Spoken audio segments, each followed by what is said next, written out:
గన్నవరం నియోజకవర్గ మాజీ శాసనసభ్యుడు ఆంధ్రప్రదేశ్లో అతిపెద్ద నీచుడుగా పేరొందినటువంటి వల్లభనేని వంశీ ఆంధ్రప్రదేశ్లో చేసినటువంటి తప్పుడు పనులకి గత 3 నెలలుగా ఆంధ్రప్రదేశ్ రాష్ట్రం నుంచి పారిపోయి బతుకుతుంటే ఇప్పుడు వీడి చేసినటువంటి తప్పులకి తెలంగాణ ప్రభుత్వం కూడా వీడి కాటేయటానికి సిద్ధమైపోయింది. దెబ్బతో వీడు తెలంగాణ ప్రభుత్వంతో రేవంత్ రెడ్డితో కాళ్ల బేరానికి సిద్ధమైనట్టుగా తెలుస్తుంది. రేవంత్ రెడ్డి వీడితో కాళ్ళు పట్టించుకుంటాడా లేదా అసలు వీడు ఎందుకు రేవంత్ రెడ్డి కాళ్ళు పట్టుకోవాల్సి వస్తుంది అనేటువంటిది ఈ వీడియోలో వివరించబోయే ముందుగా ఇప్పటివరకు మన ఛానల్ సబ్స్క్రైబ్ చేయని వాళ్ళు ఖచ్చితంగా సబ్స్క్రైబ్ చేయండి. ఇక విషయానికి వస్తే వల్లభనేని వంశీ అనేటువంటి వ్యక్తి ఆంధ్రప్రదేశ్ రాష్ట్రంలో మనిషిగా కాదు కదా, పశువుగా కూడా బతకడానికి అర్హత లేనటువంటి పశువుల వైద్యం నేర్చుకున్నటువంటి నికృష్టుడు వీడు. అయితే ఈ దౌర్భాగ్యుడు ఆంధ్రప్రదేశ్లో వీడు చేసినటువంటి తప్పుడు పనులకి, కారు కూతలకి, అరాచకాలకి తెలుగుదేశం ప్రభుత్వం వచ్చిన తర్వాత వణికిపోతూ వీడు దాక్కున్నటువంటి దౌర్భాగ్యుడు. వీడు గతంలో లోకేష్ నీకు మగతనం ఉందా, పవన్ కళ్యాణ్ నీకు మగతనం ఉందా, చంద్రబాబు నీకు మగతనం ఉందా అని చెప్పి ఓడిపోయిన వెంటనే పారిపోయి దాక్కున్నటువంటి నికృష్టుడు వీడు. సరే, ఇదంతా పక్కన పెడదాం. ఇప్పుడు వీడు చేసిన తప్పులకి ఆంధ్ర నుంచి పారిపోయి దాక్కున్నాడు. అది తెలంగాణలో దాక్కున్నాడని కొంత టాప్ ఉంది. అయితే ఇప్పుడు ఏదైతే రేవంత్ రెడ్డి గారు గత 2-3 రోజులుగా తీవ్రస్థాయిలో నిర్ణయాలు, చర్యలు తీసుకుంటా ఉన్నారో, నాగార్జునకు సంబంధించినటువంటి కన్వెన్షన్ సెంటర్ని, చెరువుల్ని ఆక్రమించుకొని, ప్రభుత్వ భూముల్ని ఆక్రమించుకొని కట్టుకున్నారు అనేటువంటి ఉద్దేశంతో దాన్ని కూలగొట్టారు. దెబ్బకి జగన్మోహన్ రెడ్డికే కాదు, ఆ పార్టీలో ఉన్నటువంటి డెకాయిట్లు కూడా వణికిపోతా ఉన్నారు. వాళ్ళల్లో ముఖ్యుడు వల్లభనేని వంశీ అనేటువంటి దౌర్భాగ్యుడు. వీడు గతంలో తెలుగుదేశం పార్టీ నుంచి వైసీపీకి మారటానికి కూడా ఒక కారణం ఇదే అని చెబుతారు. అంటే తెలంగాణలో ఉన్నటువంటి వీడు అక్రమంగా సంపాదించి ఆక్రమించుకున్నటువంటి భూములు అక్కడ ఉన్నటువంటి బీఆర్ఎస్ ప్రభుత్వం ద్వారా వల్లభనేని వంశీని బెదిరించి భయపెట్టి జగన్మోహన్ రెడ్డి లొంగ తీసుకున్నాడు అనేది ఒక టాపు. అయితే బెదిరిస్తే నువ్వు పార్టీ మారితే కారు కూతలు కుయ్యమంటే ఎందుకు కూస్తావు నువ్వు, అవి నిన్ను కాటేస్తాయని తెలియదు. సరే, అన్ని పక్కన పెడదాం.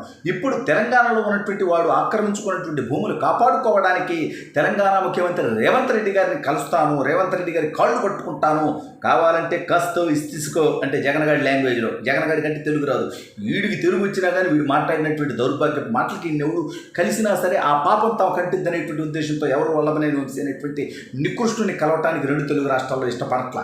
అయితే ఇప్పుడు వీడు రేవంత్ రెడ్డి గారితో కాళ్ల బేరానికి పోయేటువంటి ప్రయత్నం చేస్తే చీకొట్టి అరే చరిత్రహీనుడా, ఏ చంద్రబాబు నాయుడు గారిని అయితే నువ్వు కారు కూతలు కూసావు, ఏ ఎన్టీ రామారావు గారి కుమార్తెనైతే నువ్వు తప్పుడు మాటలు మాట్లాడావు, అదే చంద్రబాబు నాయుడు గారు, అదే తెలుగుదేశం పార్టీ నాకు కూడా అన్నం పెట్టింది, నాకు కూడా అవకాశం కల్పించింది.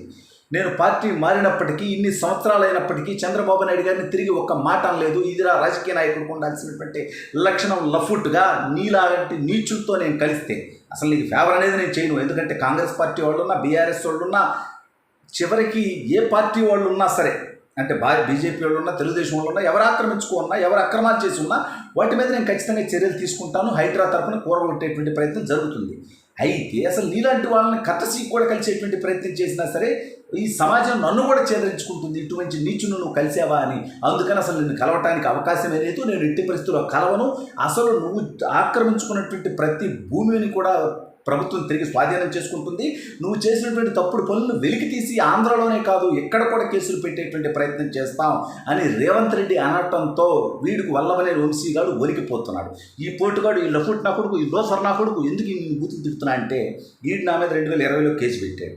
ఏమని? ఈడైతే చంద్రబాబు నాయుడు గారు నిన్ను మాటలన్నా మాట్లాడచ్చు, లోకేష్ అన్న నిన్ను మాటలైనా మాట్లాడచ్చు, ఆ మాటలు మాట్లాడొద్దురా, ఆ మాటలు మేము కూడా మాట్లాడగలం, నువ్వు అదుపు తప్పి మాట్లాడొద్దు, సబ్జెక్టు పరంగా మాట్లాడు, రాజకీయ పరంగా మాట్లాడు, తెలుగుదేశం పార్టీ ద్వారా గెలిచినటువంటి ఎమ్మెల్యే పదవికి రాజీనామా చేసి మాట్లాడరా, నువ్వు మగాడు అయితే అన్న దానికి నా మీద కేసు పెట్టాడే.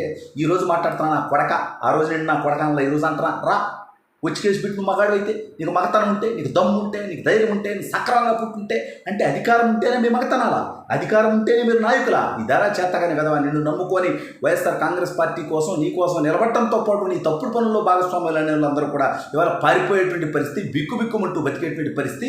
నువ్వు పారిపోయి ఫోన్లు స్విచ్ ఆఫ్ చేసుకొని బతుకుతున్నటువంటి దౌర్భాగ్యుడు నువ్వు. ఇటువంటి చరిత్రహీన బ్రతుకు ఎందుకు బతకాల్సి వచ్చింది? చేసినటువంటి తప్పుడు పనులకే కదా. ఇవాళ ఆ తప్పుల్ని ఒప్పుకొని ప్రజల ముందు నువ్వు క్షమాపణలు చెప్పి గన్నవరంలో మోకాళ్ళ మీద నడిచినా నువ్వు చేసినటువంటి తప్పులు మారిపోవురా నీచుడా. ఇక జీవితంలో నిన్ను గెలిపించేటువంటి పరిస్థితి ఉండదు. అది తెలిసి నువ్వు గత ఎన్నికల ముందే అనేసేవారు ఇదే నాకు చివరి ఎన్నికలని. 50 సంవత్సరాల వయసులోనే చివరి ఎన్నికలైనటువంటి దౌర్భాగ్య దయనీయ స్థితి నీకు ఎందుకు వచ్చింది? నువ్వు కూసినటువంటి కారు కూతల వల్ల, నువ్వు చేసినటువంటి తప్పుడు పనుల వల్ల, నువ్వు పొడిచినటువంటి వెన్ను పోటు వల్ల ఇది వచ్చిందా? దౌర్భాగ్యుడు అనేది ఇప్పటికన్నా నీకు అర్థమవుతుందా? పశువా అంటే పశువులు కూడా ఫీల్ అవుతాయి పశువులతో కంపేర్ చేసినందుకు. అయితే ఈ దౌర్భాగ్యుడు అక్రమంగా సంపాదించుకున్నటువంటి సొమ్మును కాపాడుకోవడానికి ఎవరి కాళ్ళైనా పట్టుకుంటాడు, ఏ స్థాయికైనా దిగజారుతాడు అంటానికి వీళ్ళు గతంలో ఏ రేవంత్ రెడ్డి గారిని ఉద్దేశించి అయితే వైసీపీ నాయకులు ఇష్టం వచ్చినట్టుగా మురిగారో, కారుకూతలు కూశారో, ఆ రేవంత్ రెడ్డి గారి కాళ్ళు పట్టుకొని ఆ అక్రమస్తులు కాపాడుకునేటువంటి ప్రయత్నం చేయాలనుకునేటువంటి సిగ్గులేనటువంటి వ్యవహారాన్ని రెండు తెలుగు రాష్ట్రంలో ఉన్నటువంటి ప్రజలు, రాజకీయ నాయకులు, విజ్ఞులు, విద్యావంతులు కూడా చీకొడుతున్నప్పటికీ వీళ్ళకి సిగ్గు ఎగ్గు లేదు కాబట్టి అలా బతుకుతున్నారు.